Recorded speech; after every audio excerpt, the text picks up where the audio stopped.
दोस्तों जय मसीह। मैं पास्टर डैनियल राज आप सभी का प्रभु यीशु मसीह के नाम में बहुत बहुत स्वागत करता हूं।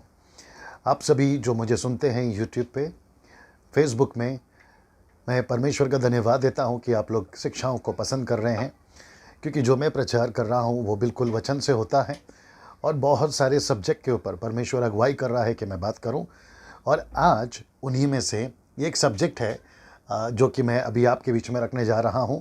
विषय है विश्वासी बनने के बाद प्रार्थना करवाना या सेवकों ने उनके लिए प्रार्थना करना सही है क्या, क्वेश्चन मार्क।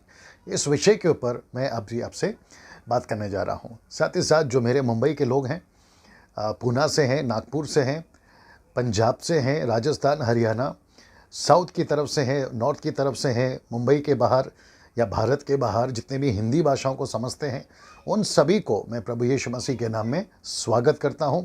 यूट्यूब पे जितने भी हमारे मुझे लगता है कि कम से कम 23,000 के आसपास सब्सक्राइबर्स हो चुके हैं, उन सभी को मैं स्वागत करता हूं इस वीडियो को देखने के लिए। साथ ही साथ मैं ये भी बता दूं कि मैं पैसे यूट्यूब से नहीं कमाता, ये बिल्कुल मुफ्त में आता है, क्योंकि वचन कहता है मुफ्त में मिला है मुफ्त में दीजिए। बाकी लोग पैसे कमाते हैं, वो विषय अलग है, लेकिन कम से कम मैं इसमें से पैसे नहीं कमाता। जब मैं कहता हूँ सब्सक्राइब करिए तो इसका मतलब ये नहीं है इसमें मेरा कोई स्वार्थ है। मैं इसलिए कहता हूँ ताकि आप तक जो है वचन परमेश्वर का पहुँच सके। अगर आपने अभी तक नहीं किया है तो प्लीज़ सब्सक्राइब करिए, लाइक करिए, कमेंट्स करिए।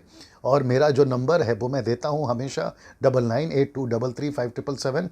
उस पर भी आप कॉल करके वचन से रिलेटेड या संबंधित बातें जो है वो मुझे आप लोग पूछ सकते हैं या कर सकते हैं ना। मैं चाहता हूँ कि मैं जल्दी से ये जो विषय है मैं उसके ऊपर आ जाऊं, और मैं आशा करता हूं कि आप लोगों को मेरी आवाज़ और विजुअल सब कुछ क्लियर है ना। सबसे पहले मैंने अभी कहा था कि हम इस विषय के ऊपर आपसे बात करेंगे, तो सबसे पहला आपके स्क्रीन के ऊपर आप लोग देख लीजिएगा, विश्वासी बनने के बाद, दैट मीन्स क्रिश्चियन बनने के बाद, विश्वासी बनने के बाद। क्रिश्चियन से मेरा मतलब है बॉर्न अगेन, यानी यीशु को स्वीकार करना अपना उद्धारकर्ता। मैं उस विश्वासी की बात कर रहा हूँ जो सच्ची कलीसिया में जाता है।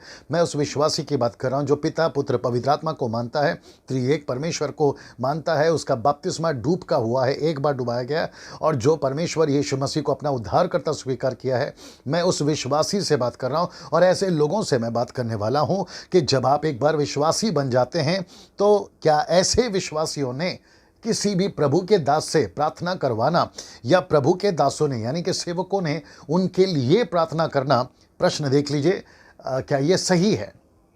क्या ये सही है? मैं इस विषय के ऊपर आपसे आज बात करने जा रहा हूं, क्योंकि बहुत सारे लोग, मुझे भी और आप जो सेवक लोग अभी सुन रहे होंगे या पास्टर जो सुन रहे होंगे, आप सभी को ये लोग प्रार्थना निवेदन देते हैं कि पास्टर जी प्रार्थना करिए, दुआ में याद रखिए, मेरे लिए समस्याओं के लिए प्रार्थना करिए। ये सभी चीज़ें हमारे पास में आती हैं, कॉल्स आते हैं, व्यक्तिगत तौर पे बात करते हैं।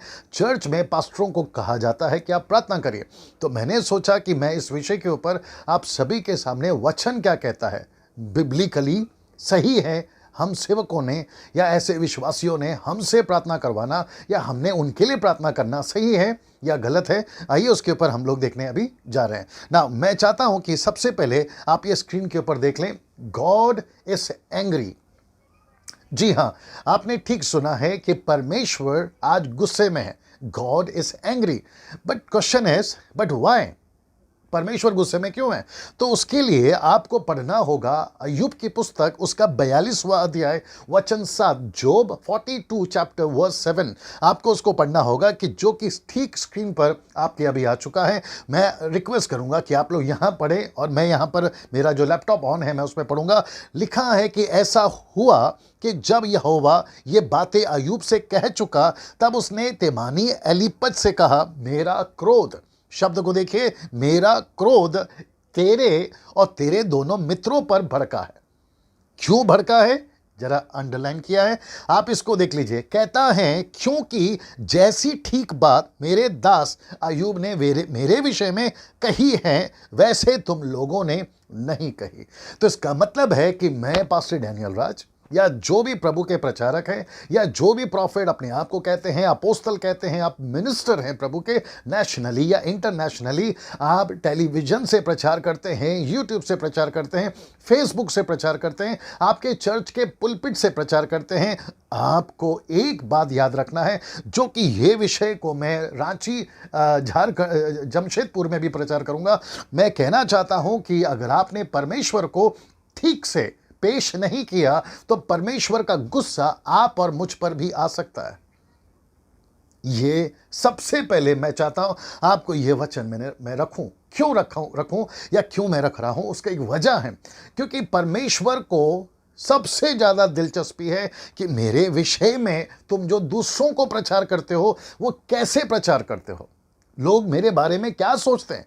ये रिस्पॉन्सिबिलिटी हम जो बाइबल टीचर है ना, प्रचारक है ना, ये हमारी है। तो मैं सबसे पहले आपको बता दूं कि कम से कम डैनियल राज 5-6 साल से ये कोशिश कर रहा है कि परमेश्वर के वचन को मैं लोगों के बीच में, कलीसियाओं के बीच में, पुलपिट के चर्च के पुलपिट से माध्यम से, यूट्यूब के माध्यम से, फेसबुक के माध्यम से, या फिर कन्वेंशन के पुलपिट के माध्यम से मैं कोशिश कर रहा हूं। कोशिश मेरी पूरी 100% रही है और आगे भी रहेगी प्रभु के अनुग्रह की से, कि मैं वचन में किसी प्रकार का कोई भी मिलावट ना करूं, वचन को ट्विस्ट ना करो, मैनिपुलेट ना करो। जैसा है वैसा ही मुझे वचन का प्रचार करना है, और सही संदर्भ में, जिसको इंग्लिश में कहते हैं राइट कॉन्टेक्स्ट में।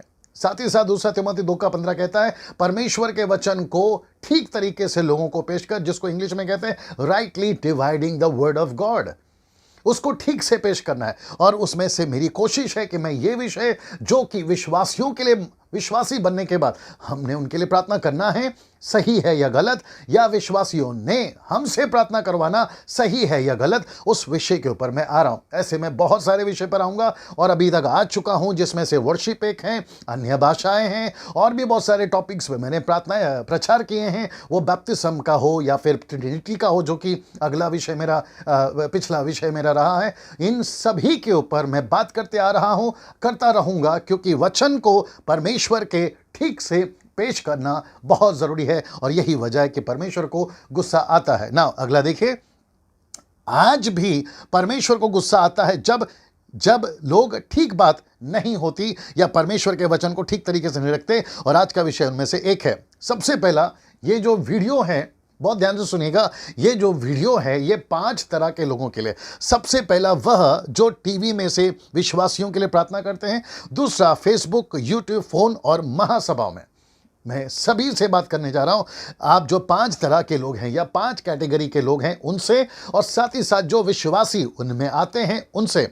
मैं उन सभी को कहने जा रहा हूं कि आप लोग जब टीवी पे से किसी विश्वासियों के लिए प्रार्थना करते हैं तो क्यों करते हैं। आप फेसबुक पे रात को 11 बजे के बाद, और अफ्रीका से, अमेरिका से, भारत के अलग अलग हिस्सों से आप जब फेसबुक पर आकर, यूट्यूब चैनल पर आकर, या फिर आपकी कलीसियाओं की सभा में आकर, जब आप प्रचार करते करते प्रार्थना करते हैं कि अभी मुझे प्रभु बता रहा है कि मैं आप लोगों के लिए प्रार्थना करूं, तो मैं पूछना चाहता हूं ऐसे लोगों को कि आप विश्वासियों के लिए प्रार्थना क्यों करते हैं, जबकि आगे मैं बताऊंगा विश्वासियों को खुद प्रार्थना करनी है। ठीक है ना। सबसे पहले मैं चाहता हूं कि आपके सामने 4 सवाल रखूं। पहला सवाल, परमेश्वर ने आदम को क्यों बनाया। परमेश्वर ने आदम को इसलिए बनाया ताकि परमेश्वर आदम से संगति कर सके, क्योंकि लिखा नहीं है कि आदम जाता था परमेश्वर से संगति करने, लिखा है परमेश्वर आता था आदम से संगति करने। तो पहला सवाल यह है कि परमेश्वर आदम को क्यों बनाया। अदन के बगीचे में आदम हवा दोनों की बात हो रही है, उनको क्यों बनाया, मानव जाति को परमेश्वर ने क्यों बनाया, ताकि परमेश्वर, जवाब एक ही है सर, ताकि परमेश्वर उनसे संगति करे। दूसरा सवाल, मूसा का तंबू क्यों बनवाया गया। जवाब एक ही है, ताकि परमेश्वर उन लोगों से संगति कर सके। 6 लाख इजरायलियों से परमेश्वर संगति कर सके, ताकि तंबू के माध्यम से परमेश्वर उनके बीच में आए और उनसे संगति कर सके। तीसरा सवाल, परमेश्वर ने सुलेमान का मंदिर क्यों बनवाया। जायज है वही जवाब, परमेश्वर चाहता था कि जो कोई उस जगह पर आए वहां से मैं उनकी प्रार्थना सुनूं, और परमेश्वर कहता है कि मुझे मेरे लोग मेरे मंदिर में चाहिए। आप जरा आगे देखिए, चौथा सवाल जो कि न्यू टेस्टमेंट से है, बहुत इंपॉर्टेंट है। चौथा सवाल है, नई वाचा का अर्थ क्या है? नई वाचा का क्या अर्थ है? जिसमें कलीसिया और आप की देह यानी आपका जीवन, आपका शरीर यानी कि कलीसिया, जिसको परमेश्वर कहता है आपकी देह आती है। ये भेद इफिसियों 5:32 कहता है, ये भेद तो बड़ा है, लेकिन मसीह और कलीसिया के विषय में कहता हूं पौलुस बोलता है। इसका मतलब है कि यीशु मसीह परमेश्वर यहोवा ने अदन की वाटिका क्यों बनाई? आदम से संगति करने के लिए। मूसा का तंबू क्यों बनाया? लोगों से संगति करने के लिए। सुलेमान का भवन क्यों बनाया? ताकि परमेश्वर उन लोगों से संगति कर सके। और कलीसिया क्यों बनाई? आपका शरीर जो कलीसिया है, आपका शरीर जो पवित्र आत्मा का मंदिर है, उसको परमेश्वर ने क्यों बनाया? सवाल है ना, ये प्रश्न है ये। तो परमेश्वर कहता है मैंने इसलिए बनाया ताकि मैं कलीसिया में आकर तुमसे संगति करूं। परमेश्वर ने कभी नहीं कहा कि तुम किसी और के वसीले से आओ या किसी और को माध्यम से आओ। नहीं, यीशु कहता है कि तुम सीधे मेरे पास में आओ और मुझसे बात करो ना। इसको देखिए, यशायाह की किताब उसका 31वां अध्याय वचन 1 में क्या लिखा है? लिखा है कि हाय उन पर जो सहायता पाने के लिए मिस्र को जाते हैं और घोड़ों का सहारा करते हैं, जो रथों पर भरोसा रखते हैं क्योंकि वे बहुत हैं, सवारों पर क्योंकि वे अति बलवान हैं, पर इस्राएलियों के पवित्र की ओर दृष्टि नहीं करते और न यहोवा की खोज करते हैं। ये वचन है सर। तो परमेश्वर कहता है कि हाय उन पर जो सीधा मेरे पास नहीं आते, सेवकों के पास क्यों जाते हैं? विश्वासियों से बात कर रहा हूं, विश्वासियों से बात कर रहा हूं कि सेवकों के पास क्यों जाते हैं। और सेवकों से बात कर रहा हूं इस वक्त में। आप चाहे टीवी पे आते हो, नेशनल इंटरनेशनल, आप फेसबुक पे आते हो, यूट्यूब के चैनल पर आते हो, पुलपिट पे आते हो चर्च की, या महासभाओं के मंचों पर आकर आप जो लोगों के लिए प्रार्थना करते हैं, मैं ऐसे लोगों से पूछना चाहता हूं कि सर आप परमेश्वर के जो लोग हैं उनको डायरेक्ट परमेश्वर से बात करने दीजिए ना, आप बीच में क्यों आते हो? और वचन कहता है कि हाय उन पर। मैं वापस कहता हूं, विश्वासियों की बात कर रहा हूं जो यीशु को अपना जीवन दे चुका है। उसने परमेश्वर से सीधे प्रार्थना करना है। बीच में मीडिएटर नहीं चाहिए सर, बीच में सेवक नहीं चाहिए। और आपको पता है ऐसा करके हम क्या कर रहे हैं? उनकी आदत बिगड़ रहे हैं, हम उनको अपाहिज बना रहे हैं, हम उनको सुस्त की जिंदगी जीने को मजबूर कर रहे हैं। उनको डायरेक्ट प्रभु के पास में आना चाहिए। आऊंगा मैं उसके ऊपर में। परमेश्वर चाहता है कि हम डायरेक्ट परमेश्वर के साथ में संबंध रखें, सीधे। ये परमेश्वर चाहता है। और परमेश्वर कहता है कि हर एक विश्वासी, चाहे वो 1 दिन का विश्वासी हो या 10-20 साल का विश्वासी हो, परमेश्वर चाहता है कि वो डायरेक्ट परमेश्वर के साथ संबंध रखे। लेकिन हम सेवक लोग या जो फेसबुक पे प्रचार करते हैं, क्षमा करें, प्रार्थना करते हैं, मैं उन लोगों से कहना चाहता हूं कि आप उनके बीच में क्यों आ रहे हैं ना। इसको देखिए, यहोवा यह कहता है, श्रापित है वो पुरुष या स्त्री कोई भी हो, श्रापित है वो पुरुष जो मनुष्य पे भरोसा रखता है, उसका सहारा लेता है, जिसका मन यहोवा से भटक जाता है। यिर्मयाह उसका 17:5। परमेश्वर क्या कहना चाह रहा है आज? बड़े ध्यान से सुनिए। यह सब्जेक्ट के ऊपर शायद ही किसी ने बात किया होगा, यह सब्जेक्ट के ऊपर, और शायद ही कोई बात करेगा। मैं कोई भी टॉपिक तब तक नहीं छेड़ता या तब तक फेसबुक यूट्यूब पे नहीं आता जब तक परमेश्वर उसकी अगुवाई मुझसे नहीं कर लेता। तो यह सारी तैयारी परमेश्वर की अगुवाई में होकर मैं करता हूं या आप लोगों से बात करता हूं।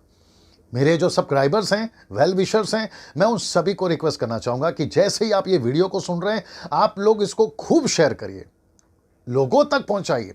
वो सुने ना सुने अलग बात है, लेकिन आपका काम है कि ये सच्चाई की बातें उनके कानों की खुजली मिटाने के लिए आप ये जरूर पोस्ट करें। और मैं वापस कहता हूं कि यूट्यूब से मैं पैसे नहीं कमाता, मुझे कोई फायदा नहीं होगा।